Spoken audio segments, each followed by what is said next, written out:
Okay, math 3. You guys are going to go into your table of contents and you're going to add, we just did radicals, so now we're going to add solving quadratics, which you're going to use the radicals inside the quadratics. Put whatever page you guys started on. Okay. So solving quadratics, there are 3 ways to solve quadratics. I'm going to cover both with one example. We've done this actually a lot in class, so this is just officially in your notes now. So 3 ways to solve quadratics. First way is to factor, and then use the zero product property, which by the way is that right there. ZZP, whoops, it's supposed to be ZPP. Brain broke. ZPP, zero product property. So the first way is to factor. The second way is to use the quadratic formula, which you guys learned in math 2. And the third way is also to complete the square, which you guys learned in math 2. So just to remind you guys, the quadratic formula, your a value is always the number that's in front of your x squared.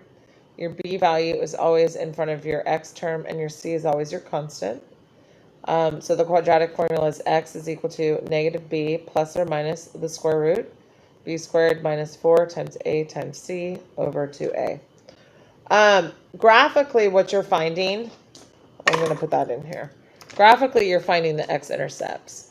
So if you were to graph them, this is used to find the x-intercepts, if you're asked to graph. If not, then it's just an answer to a problem. Okay, so we're going to solve these ones. So the first one, I'm going to use factoring. I numbered them. 1 factor, so this one we're going to factor. You would use the box, which I'm not going to put in my notes, but just to remind you the area model. The 2x squared would go here, the negative 3 would go here, and you got to follow all your rules of factoring, GCFs, all of that. So 2x and x, to multiply to get negative 3, it's going to be 3 and 1. You got to figure out where that goes. I believe it's a positive 3 here and a negative 1, because that makes that a 6x and a minus 1x, which add up to the positive 5x in the middle. Remember, if you don't get it right on the first try, try something else. Move the 3 and the 1. Okay. So it factors to that. Using the zero product property, when you have 2 things that multiply and they equal 0, one of those things has to equal 0.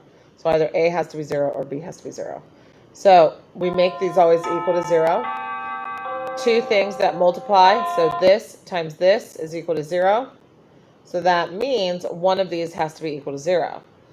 So you would make them both equal to 0. So 2x minus 1 is equal to 0, or x plus 3 is equal to 0. And then you would solve both of them.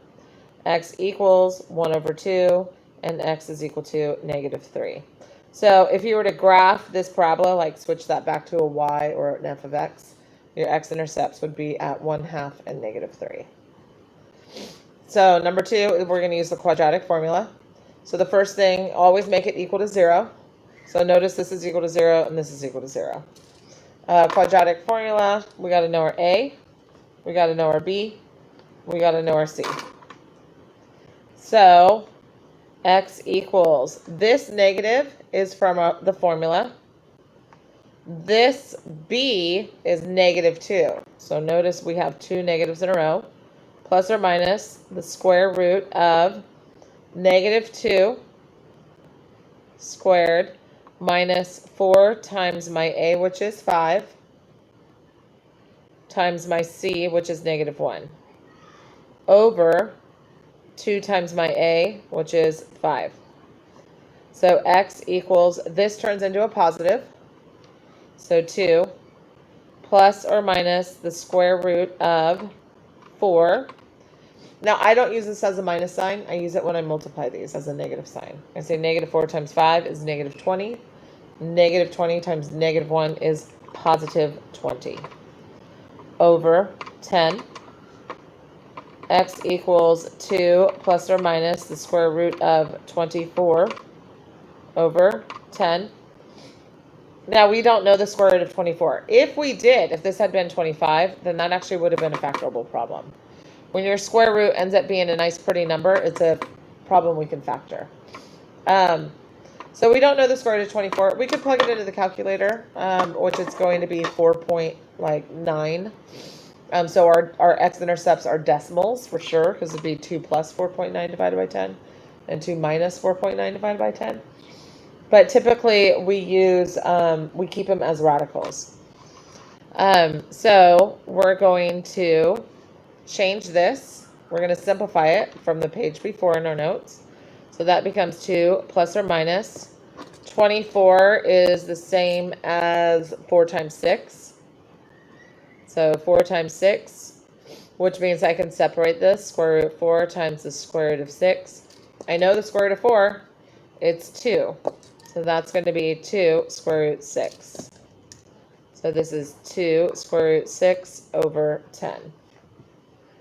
Now you can actually reduce this.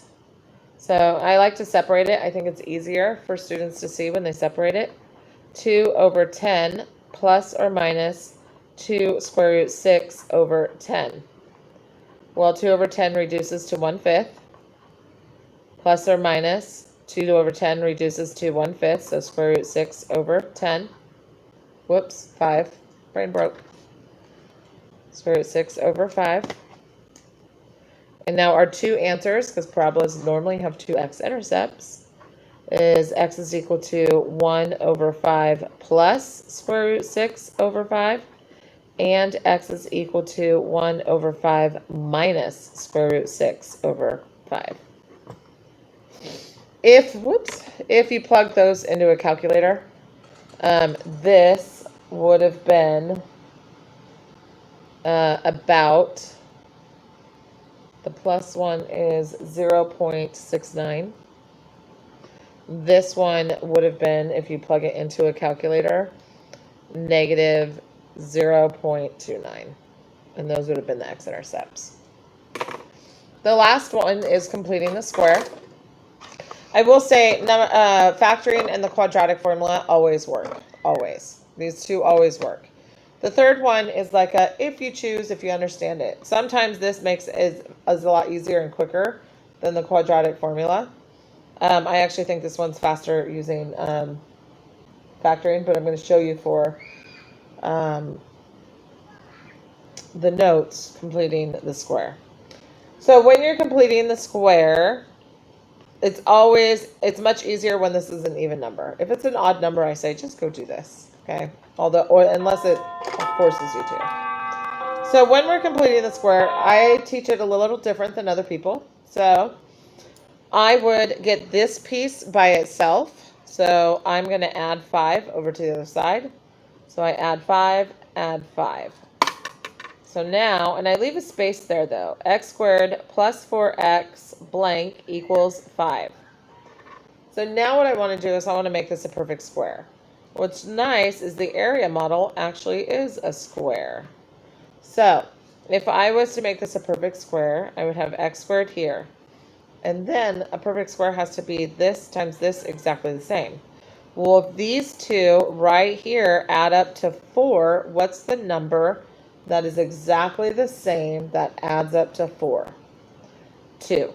So 2x, 2x. So that gives me my x squared plus 4x, my x squared plus 4x. But what happened is you ended up with this little box down there, and that's why they call it completing the square. So to complete that, we actually added a 2 times 2, which is 4. So I have to add 4 to this. What I do to one side, I have to do to the other. So this gives me a perfect square of x plus 2 times itself is equal to 9. Now what undoes a square? A square root. So we would square root both sides.